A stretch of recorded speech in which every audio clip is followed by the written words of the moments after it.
ವೀಕ್ಷಕರೇ, ನಿಮಗೆ ಹಲವಾರು ರೀತಿಯ ವಿಷಯಗಳ ಬಗ್ಗೆ ತಿಳಿದುಕೊಳ್ಳಬೇಕೆಂಬ ಕುತೂಹಲ ಇರುತ್ತೆ. ಅಂತಹದ್ದೇ ಕೆಲವು ವಿಷಯಗಳನ್ನು ನಾವಿವತ್ತು ತಿಳಿದುಕೊಳ್ಳೋಣ. ವಿಜ್ಞಾನಿಗಳು ಯಾವುದೇ ಒಂದು ಔಷಧಿಯನ್ನು ತಯಾರಿಸಿದ್ರೆ ಅವುಗಳನ್ನು ಇಲಿಗಳ ಮೇಲೆ ಏಕೆ ಪ್ರಯೋಗ ಮಾಡ್ತಾರೆ? ಪ್ರಾಣಿಗಳು ಹಲ್ಲು ಉಜ್ಜದೇ ಇದ್ರೂ ಕೂಡ ಅವುಗಳ ಹಲ್ಲುಗಳು ಅಷ್ಟು ಬಲಿಷ್ಠವಾಗಿ ಹೇಗಿರ್ತವೆ? ಸಬ್ವೇ ಸರ್ಫ್ ಮತ್ತು ಟೆಂಪಲ್ ರನ್ಗಳಂತ ಗೇಮ್ ಎಂಡಿಂಗ್ ಹೇಗಿರುತ್ತೆ? ಈ ಎಲ್ಲ ರೀತಿಯ ಹಲವು ಪ್ರಶ್ನೆಗಳಿಗೆ ನಾವಿವತ್ತು ಉತ್ತರ ತಿಳಿದುಕೊಳ್ಳೋಣ.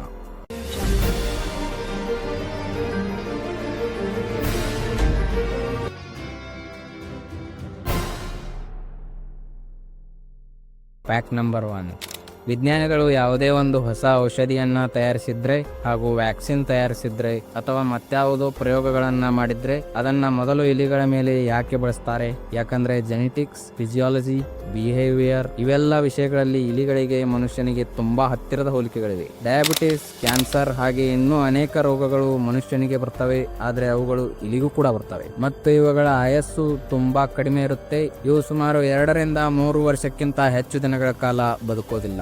ಹಾಗಾಗಿ ಯಾವುದಾದ್ರೂ ಪ್ರಯೋಗವನ್ನ ಇಲಿಗಳ ಮೇಲೆ ಮಾಡಿದ್ರೆ ಅದು ತನ್ನ ಜೀವಾವಧಿಯಲ್ಲಿ ಎಂತಹ ಬದಲಾವಣೆಗಳನ್ನ ತರುತ್ತೆ ಅನ್ನೋದನ್ನ ಬೇಗ ತಿಳ್ಕೊಳ್ಬಹುದು. ಇವು ತುಂಬಾ ವೇಗವಾಗಿ ಸಂತಾನೋತ್ಪತ್ತಿ ಮಾಡ್ತವೆ, ಕಡಿಮೆ ಸಮಯದಲ್ಲಿ ಹೆಚ್ಚು ಮರಿಗಳಿಗೆ ಜನ್ಮ ನೀಡುವ ಸಾಮರ್ಥ್ಯ ಹೊಂದಿರ್ತವೆ. ಇದರಿಂದ ಇವು ಹೆಚ್ಚಾಗಿ ಸಿಗ್ತವೆ ಮತ್ತು ಗಾತ್ರದಲ್ಲಿ ಚಿಕ್ಕದಾಗಿ ಇರೋದ್ರಿಂದ ಅವುಗಳನ್ನ ಮೇಂಟೈನ್ ಮಾಡೋದು ಕೂಡ ಸುಲಭದ ಕೆಲಸ. ಹಾಗೆ ಮನುಷ್ಯನಿಗೆ ಇವುಗಳಷ್ಟು ಪರ್ಯಾಯವಾಗಿ ಬೇರೆ ಯಾವ ಜೀವಿಗಳು ಕೂಡ ಇಲ್ಲ. ಅದಕ್ಕಾಗಿ ಎಲ್ಲ ಕಾರಣಗಳಿಂದ ವಿಜ್ಞಾನಿಗಳು ಮೊದಲು ಇಲಿಗಳ ಮೇಲೆ ಪ್ರಯೋಗ ಮಾಡ್ತಾರೆ. Fact number 2. ಆಪಲ್ ಪ್ರಪಂಚದಲ್ಲಿ ತುಂಬಾ ದೊಡ್ಡ ಹಾಗೂ ಬೆಲೆ ಬಾಳುವ ಕಂಪನಿ ಅನ್ನೋದು ನಮ್ಗೆಲ್ಲ ಗೊತ್ತೇ ಇದೆ. ಆದ್ರೆ ಆಪಲ್ ಕಂಪನಿಯ ಬಗ್ಗೆ ನಿಮಗೆ ಈ ವಿಷಯ ಗೊತ್ತಾ? ಈ ಕಂಪನಿ ಎಷ್ಟು ರಿಚ್ ಅಂದ್ರೆ ಆಪಲ್ ಕಂಪನಿ ಹತ್ರ ಅಮೆರಿಕ ಸರ್ಕಾರದ ಬಳಿ ಇರುವ ಹಣಕ್ಕಿಂತಲೂ ತುಂಬಾ ಹಣ ಇದೆ. 2020ರಲ್ಲಿ ಅಮೆರಿಕ ಸರ್ಕಾರದ ಬಳಿ ಇದ್ದ ಆಪರೇಟಿಂಗ್ ಕ್ಯಾಶ್ ಬ್ಯಾಲೆನ್ಸ್ $73.8 ಬಿಲಿಯನ್. ಆದ್ರೆ ಆಪಲ್ ನ ಬಳಿ ಇದ್ದ ಕ್ಯಾಶ್ ಬ್ಯಾಲೆನ್ಸ್ $76.5 ಬಿಲಿಯನ್. ಈಗ ಅದು ಇನ್ನೂ ಜಾಸ್ತಿ ಆಗಿರಬಹುದು. Fact number 3.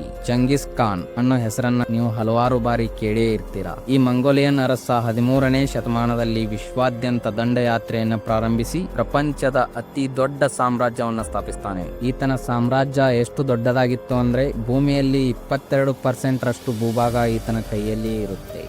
ಈ ದಂಡಯಾತ್ರೆ ಮಾಡುವಾಗ ಸುಮಾರು 10 ಕೋಟಿಯಷ್ಟು ಜನರನ್ನ ಸಾಯಿಸ್ತಾನೆ. ಅಂದ್ರೆ ಆಗಿನ ಜನಸಂಖ್ಯೆಯಲ್ಲಿ 10% ಜನಸಂಖ್ಯೆಯನ್ನ ಈತನೊಬ್ಬನೇ ನಾಶ ಮಾಡಿರ್ತಾನೆ.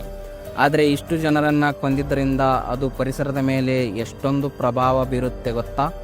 ಆಗ ವಾತಾವರಣದಿಂದ ಸರಿಸುಮಾರು 700 ಮಿಲಿಯನ್ ಟನ್ಗಳಷ್ಟು ಕಾರ್ಬನ್ ಡೈಆಕ್ಸೈಡ್ ಮಾಯವಾಗುತ್ತೆ. ಅಷ್ಟು ಕೋಟಿ ಜನರು ವಾಸಿಸುತ್ತಿದ್ದ ಪ್ರದೇಶಗಳು ಖಾಲಿಯಾಗಿದ್ದರಿಂದ, ಆ ಪ್ರದೇಶಗಳು ಅರಣ್ಯಗಳಾಗಿ ಬದಲಾಗಿದ್ದರಿಂದ ಅಲ್ಲಿನ ಗಿಡ ಮರಗಳೆಲ್ಲವೂ ವಾತಾವರಣದಲ್ಲಿನ 700 ಮಿಲಿಯನ್ ಟನ್ಗಳಷ್ಟು ಕಾರ್ಬನ್ ಡೈಆಕ್ಸೈಡ್ ಅನ್ನ ಹೀರಿಕೊಳ್ಳುತ್ತವೆ. ಇದರಿಂದ ಈ ಭೂಮಿ ತುಂಬಾ ತಣ್ಣಗಾಗಿ ಮತ್ತು ಹಸಿರುಮಯವಾಗಿತ್ತು ಅಂತ ಕಾರ್ನೆಜಿ ಇನ್ಸ್ಟಿಟ್ಯೂಟ್ ರವರು ಮಾಡಿದ ಪರಿಶೋಧನೆಯಲ್ಲಿ ಗೊತ್ತಾಗುತ್ತೆ. ಈ ಭೂಮಿ ಮೇಲೆ ಇಷ್ಟು ದೊಡ್ಡ ಗ್ಲೋಬಲ್ ಕೂಲಿಂಗ್ ಗೆ ಕಾರಣವಾದ ಏಕೈಕ ವ್ಯಕ್ತಿ ಈತನ ಆಗಿದ್ದಾನೆ. ಅದು ಏನೇ ಆದ್ರೂ ಕೂಡ 10 ಕೋಟಿ ಜನರನ್ನ ಸಾಯಿಸಿದ್ದು ಮಾತ್ರ ವಿಪರ್ಯಾಸವೇ ಸರಿ.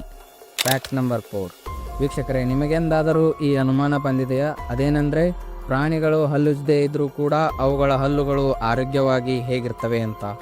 ಅದಕ್ಕೆ ಹಲವಾರು ಕಾರಣಗಳಿವೆ. ಅದರಲ್ಲಿ ಮುಖ್ಯವಾದದ್ದು ಆಹಾರ. ನಾವೆಲ್ಲರೂ ಬೇಯಿಸಿದ ಆಹಾರವನ್ನ ತಿಂತೇವೆ. ಅದರಲ್ಲಿ ಕಾರ್ಬೋಹೈಡ್ರೇಟ್ಸ್ ಮತ್ತು ಶುಗರ್ ಹೆಚ್ಚಾಗಿರುತ್ತೆ. ಹಾಗಾಗಿ ಇದರಿಂದ ಹಲ್ಲುಗಳು ಹಾಳಾಗ್ತವೆ. ಅದಕ್ಕಾಗಿ ನಾವು ಪ್ರತಿದಿನ ಹಲ್ಲುಜ್ಜಬೇಕಾಗುತ್ತೆ. ಆದ್ರೆ ಪ್ರಾಣಿಗಳು ಹಸಿ ಆಹಾರವನ್ನ ತಿನ್ನುತ್ತವೆ. ಅದರಲ್ಲಿ ಫೈಬರ್ ಹೆಚ್ಚಾಗಿರುತ್ತೆ ಮತ್ತೆ ಅವು ಆಹಾರವನ್ನ ತುಂಬಾ ಹೊತ್ತು ಅಗಿದು ತಿಂತವೆ. ಇದರಿಂದ ಹಲ್ಲುಗಳು ಸ್ವಚ್ಛವಾಗಿರುತ್ತವೆ. ಇದು ಒಂದು ರೀತಿ ಹಲ್ಲು ಉಜ್ಜಿದಂತೆ ಆಗುತ್ತೆ. ಮತ್ತು ಮಾಂಸಾಹಾರಿ ಪ್ರಾಣಿಗಳಾದ್ರೆ ಅವು ಮಾಂಸವನ್ನ, ಮೂಳೆಗಳನ್ನ ಕಡಿಯೋದ್ರಿಂದ ಅವುಗಳ ಹಲ್ಲುಗಳು ಸ್ವಚ್ಛವಾಗಿ ದೃಢವಾಗಿ ಇರುತ್ತವೆ. ಆದ್ರೆ ಸಾಕು ನಾಯಿ ಅಂತ ಪ್ರಾಣಿಗಳಿಗೆ ಹಲ್ಲಿನ ಸಮಸ್ಯೆಗಳು ಕಂಡುಬರುತ್ತೆ. ಯಾಕಂದ್ರೆ ಅವುಗಳಿಗೆ ಬೇಯಿಸಿದ ಆಹಾರ ಮತ್ತು ಬಿಸ್ಕೆಟ್ಸ್ ಹಾಕ್ತಾರೆ.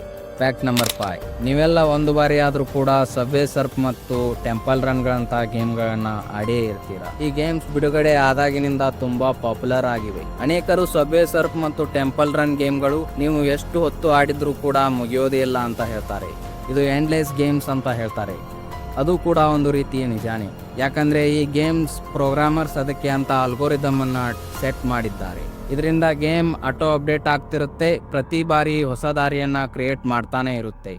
ಆದ್ದರಿಂದ ಇದಕ್ಕೆ ಕೊನೆನೇ ಇರೋದಿಲ್ಲ. ಆದ್ರೆ ಗೇಮ್ ಡೆವಲಪರ್ಸ್ ಹೇಳೋದೇನಂದ್ರೆ ಫೋನ್ ಸ್ಟೋರೇಜ್ ಲಿಮಿಟೆಡ್ ಆಗಿರೋದ್ರಿಂದ ಈ ಗೇಮ್ಗಳು ಶಾಶ್ವತವಾಗಿ ರನ್ ಆಗೋದಿಲ್ಲ. ತುಂಬಾ ಗಂಟೆಗಳವರೆಗೂ ಈ ಗೇಮ್ ಆಡಿದ್ರೆ ಮುಂದೆ ಈ ಗೇಮ್ ಆಡೋಕೆ ಆಗೋದಿಲ್ಲ. ಯಾಕಂದ್ರೆ ಅವರ ಫೋನ್ಗಳಲ್ಲಿ ಅನ್ಲಿಮಿಟೆಡ್ ಸ್ಟೋರೇಜ್ ನ ಮಾಡೋಕ್ ಆಗೋದಿಲ್ಲ. ಇದರಿಂದ ಫೋನ್ ಸ್ಟೋರೇಜ್ ಫುಲ್ ಆಗಿ ಫೋನ್ ಕ್ರ್ಯಾಶ್ ಆಗುತ್ತೆ. ಆದ್ರೆ ಈ ಗೇಮ್ ನ ಎಂಡ್ ಮಾತ್ರ ಆಗಲ್ಲ. ನೋಡಿದ್ರಲ್ವ ವೀಕ್ಷಕರೇ ಇವತ್ತಿನ ಟಾಪ್ 5 ಪ್ಯಾಕ್ ಗಳನ್ನ. ಇದರಲ್ಲಿ ಯಾವುದು ನಿಮ್ಗೆ ಇಷ್ಟವಾಯ್ತು ಕೆಳಗಡೆ ಕಮೆಂಟ್ ಬಾಕ್ಸ್ ನಲ್ಲಿ ತಿಳಿಸಿ. ಹಾಗೆ ವಿಡಿಯೋ ಇಷ್ಟ ಆಗಿದ್ರೆ ಲೈಕ್ ಮಾಡಿ, ಶೇರ್ ಮಾಡಿ. ಮತ್ತೆ ಇನ್ನಷ್ಟು ಆಸಕ್ತಿಕರ ವಿಷಯಗಳೊಂದಿಗೆ ಸಿಗೋಣ. ಧನ್ಯವಾದ.